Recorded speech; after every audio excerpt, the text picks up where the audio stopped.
அனைவருக்கும் எனது பணிவான வணக்கம். இந்த வீடியோ யாருக்குன்னு கேட்டிங்கன்னா, அதாவது அப்பா ஆத்தா பேர் தெரியாத ஒரு 2 நபர்கள் விகடன் சேனலுக்கு ஒரு இன்டர்வியூ ஒன்று கொடுத்துருக்கானுங்க. இன்டர்வியூ கிடையாது, அந்த 2 நாய்களும் புறம்போக்கு நாய்கள் 2 பேசிக்குது. என்ன பேசிக்குதுன்னு கேட்டிங்கன்னா, நமது கழகத்தின் மாநாடு பாசார் கிராமத்தில் நடைபெற்றது.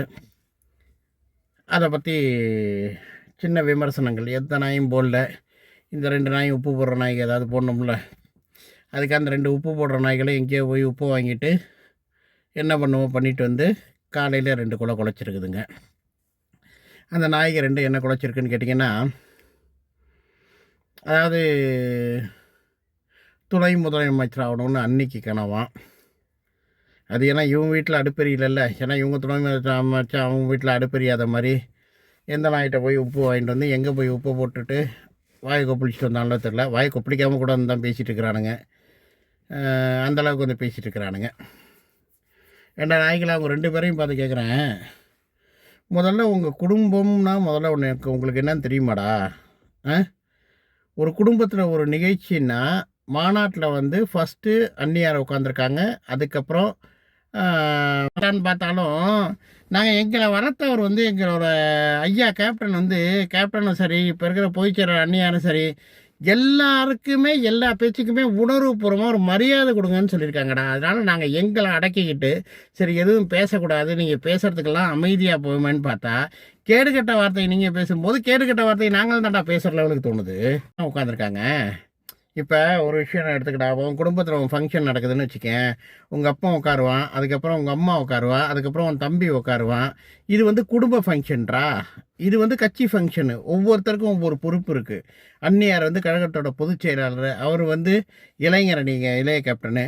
இந்தண்டா இருக்கிற கட்சியோட பொருளாளர். ஏன் நீ குடும்பத்தை அண்ணன் தம்பி அப்படின்னு பார்க்குற? ஒரு கட்சியோட இதுங்கக்குள்ளே பேஸுங்கக்குள்ளே அந்த புரோட்டோக்கால்னு ஒன்று இருக்குடா. அப்படி பாடுறா. நீ ஏன்டா வேற கண்டோட பார்க்குற? குடும்ப விழாவா யாருமே நடத்தலையே. குடும்ப விழாவுக்கு சரி குடும்ப விழானே வச்சுக்கடா. எங்கள் குடும்ப விழா தாண்டா அது. கேப்டன் குடும்பம் எங்கள் குடும்பம்டா. குடும்ப விழானே நினச்சிக்கடா. மாநாடு எங்களுக்காக தானே நாங்கள் போட்டோம், யாருக்காகவும் போடலடா. உனக்கெல்லாம் எதுக்குடா விளக்கம் கொடுக்கணும்?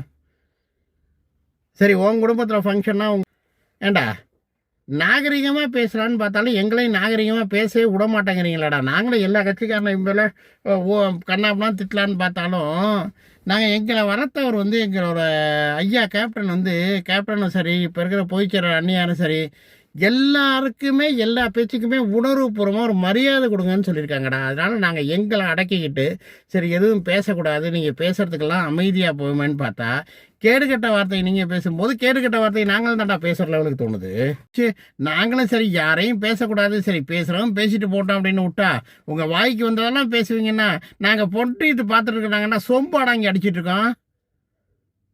நாங்கள் நெஞ்ச நிமித்தி சொல்லுவோம்டா. இந்த குடும்பத்தில் உள்ள அத்தனை பேருமே என்ன மக்களுக்காக உழைக்கிறவங்கடா. சும்மா அதை வாங்கிட்டான் இதை வாங்கிட்டான் ஏன்டா கொள்ளடிக்கிற நாய்களை பற்றி பேச மாட்டேங்கிறீங்க? அவன் சொத்தை திருடிக்கிட்டு இருக்கான், அவன் நிலத்தை அபகரிப்பு பண்ணிகிட்டு இருக்கான், டெய்லி கற்பழிப்பு நடந்துட்டு இருக்கு, இதெல்லாம் கஞ்சா வச்சுட்டு இருக்கான், அதெல்லாம் பற்றி பேச வக்கில் நாய்களா 2 பேரும் என்னமோ மாநாடு நடந்ததை பற்றி டிஸ்கஸ் பண்ணுறீங்க. ஏடா ஏகப்பட்ட சம்பவம் தமிழ்நாட்டில் நடந்துச்சு. அப்போது எங்கடா போய் உப்பு போட்டு கொடுத்தீங்க நீங்கள்? அப்போல்லாம் போய் எங்கேயோ உப்பு போட்டுக்கிட்டு வாயை மூடிட்டு குப்புறப்படுத்திக்கிட்டு இப்போ மாநாடை பற்றி பேசிட்டு இருக்கீங்க. உங்களுக்கு கண்டென்ட் என்னன்னா சொல்லுங்கடா. நாட்டில் 1000 பிரச்சனை இருக்குது, நான் எடுத்து தரேன். நாங்களும் சரி வாயடைக்கு போகலாமே, எதுவும் பேசக்கூடாது அப்படின்னு பார்த்தா ரொம்ப சீனை போட்டுக்கிட்டு 2 பேரும் ஒருத்தன் கண்ணாடியை போட்டு ஒருத்தன் பல்ல கடிக்கிட்டு ஒருத்தன் பேசிகிட்டு இருக்கான், இன்னொருத்தன் பேசிகிட்டு இருக்கான். இதெல்லாம் நீங்கள் பேசுகிறதா அர்த்தம் இருக்காடா? மாநாடுங்கிறது கட்சிக்காக போடுறதுடா. குடும்பமாக தாண்டா வந்திருக்கோம். நாங்கள் குடும்பம் தாண்டா. தேமுதிகங்கிறது கேப்டன் எங்கள் குடும்பத்தோட தலைவர்றா. அந்நியார் எங்கள் குடும்பத்தோட தலைவர்றா. குடும்பத்தோட பிள்ளைகள் நாங்கள் போகிறோம்டா. எங்கடா வலிக்குது? இதில் ஒன்றும் வேலையே இல்லையே. நாட்டுக்கு நாங்கள் என்ன அவங்க ஏதாவது துரோகம் பண்ணிட்டாங்களா, இல்லை நாட்டுக்கு ஏதாவது பண்ணிட்டாங்களா? முதலமைச்சராகிறதுக்கு நினைக்கிறது, கனவு காட்டுறது என்னடா தப்பு இருக்குது? ஏண்டா கட்சியோட நிறுவன தலைவர் 6 வருஷத்தில் எதிர்கட்சி தலைவராக போய் உக்காந்துட்டு தாண்டா அவர் புகழோட தாண்டா இருந்தார். எதுக்காடா அப்போ அவர் இது பண்ணாரு? அவர் சொத்து குடும்பத்துக்கு சொத்து சேர்க்கறதுக்கு நான் பண்ணாரு. மக்களோட பிரச்சனையை பேசினாரு. அது பிடிக்கல. அதனால அவர் வெளியேற்றப்பட்டார். புரியுதா? மக்களோட பிரச்சனையை பேசுறவங்க வேண்டாம் உள்ள இருந்திருக்கான். தான் குடும்பத்துக்காக சொத்து சேர்க்கிறவன், தான் பதவியை வந்து இன்னும் தக்க வச்சுக்கிறவன், என்ன இந்த மாதிரி உள்ளவன் தான் என்ன பண்ணுவான்னா, உங்களை மாதிரி ஒரு 200 காசை கொடுத்து உப்பு போட்டு, தம்பி இதை கரெக்டாக நீ பேசிட்டு தம்பி அப்படின்னு சொல்லிட்டு ஸ்கிரிப்ட் எழுதி கொடுத்து, நீங்கள் அப்படியே உப்பு போட்டது குறையாமல் அந்த உப்பு சுவை இருக்கிற வரைக்கும் ஒரு ஒரு இதை போட்டு விட்றீங்க. ஏண்டா உப்பு போடுறவனுக்கெல்லாம் பதில் சொல்லணுங்கிற அவசியம் எங்களுக்கு கிடையாதுடா. புரியுதா இல்லையா? இருந்தாலும் எதுக்கு இதை கொடுக்குறோன்னு கேட்டிங்கன்னா, இனிமே தேமுதிகவை பற்றி நீ இல்லை எந்த நாயுமே விமர்சனம் பண்ணக்கூடாது. ஏன்னா அந்த தகுதி எந்த நாய்க்குமே கிடையாதுன்னு சொல்கிறேன். தேமுதிக விமர்சனம் பண்ணக்கூடிய தகுதி எந்த நாய்க்குமே கிடையாது. புரியுதா இல்லையா? லிஸ்ட் எடுத்து பாடுறா. ஏன் தேமுதிக கட்சிக்காரன் பேர்லையோ, தேமுதிக தொண்டம் பேர்லையோ, தேமுதிக பேர்லையோ இன்னிய வரைக்கும் ஏதாவது சிறு பெட்டி கேஸு கூட இருக்கான்னு நிரூபிடா ஆம்பளையா இருந்தா. மற்ற மாநாடுகள்லாம் போடுறானுங்க. அவன் மாநாடு போடுறான். அது இது நடக்குது, சில சம்பவங்கள் நடக்குது. இந்த மாநாட்டில் ஏதாவது சம்பவம் நடந்துச்சாடா?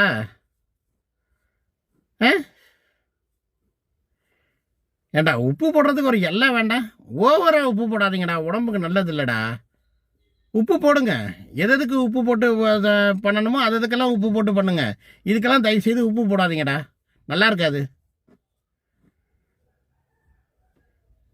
எதை பற்றி இது கருத்து சொல்லணுமோ அதை பற்றி கருத்து சொல்லுங்கள். அதுக்கு நாங்கள் வரவேற்கிறோம். அதெல்லாம் வந்து மக்களோட பிரச்சனையை பற்றி பேசி மக்களுக்கு ஏதாவது உங்களால் நல்லா நடந்துச்சா, உங்களால் ஏதாவது இது நடந்துச்சா, அதுக்கு நாங்கள் முழு வரவேற்பு கொடுப்போம்டா. தேமுதிக வந்து மக்களுக்கான கட்சி. புரியுதா இல்லையா? நீ சொல்கிற மாதிரி குடும்பத்தை சொத்து சேர்க்குற கட்சி கிடையாது. புரியுதா இல்லையா? அதான் ஓப்பன் சேலஞ்சே விட்றாப்புல. 2005 இன்னிய வரைக்கும் கேப்டனோட சொத்து மதிப்பை நான் எடுத்து போடுறேன், நீங்கள் எடுத்து போட தயாரான்னு சொல்கிறாங்களா? ஏன்டா உப்பு போடுறவனுங்களா? அந்த மாதிரி யாராவது இருந்தால் எடுத்து போட சொல்லுங்கடா. அது நீங்கள் பேசுங்கடா பார்க்கலாம். காலையிலே கிளம்பி வந்துட்டீங்க. இங்கே தான் கிளம்பி வந்துட்டு 2 பேரும் உப்பு பெரிய கருத்து புயல் பீரங்கி 2 பேரும் கருத்து சொல்லி தான் நாட்டை திருத்த போகிறீங்க. போய் புழைப்பது விட்டு அதை பாருங்கடா. அப்போ அத்த குடும்பத்தை காப்பாற்ற வழியை பாருங்கடா. நீங்கள் கருத்து சொல்லி மட்டும் இங்கே நாடு திருந்த போகிறது இல்லைடா. கருத்து சொல்லுங்கள். என்ன கருத்து சொல்லணும்னு கேட்டிங்கன்னா, இந்த இடத்துல இந்த இது தப்பாக இருக்குது, மக்களுக்கு இந்த பிரச்சனைகள் இருக்குது, விலைவாசி இந்த உயர்வு ஏறி போயிருக்கு, நாட்டில் என்னென்ன பிரச்சனைகள் இருக்குன்னு அதை பற்றி பேசி வீடியோ போட்டு அதை சரி பண்ண முடியுமா பாருங்கள். ஒரு கட்சியோட மாநாட்டையோ ஒரு கட்சி தலைவரையோ அந்த கட்சியோட இதையோ பற்றி பேசுகிறதுக்கு எல்லாரும் பேசலாம்.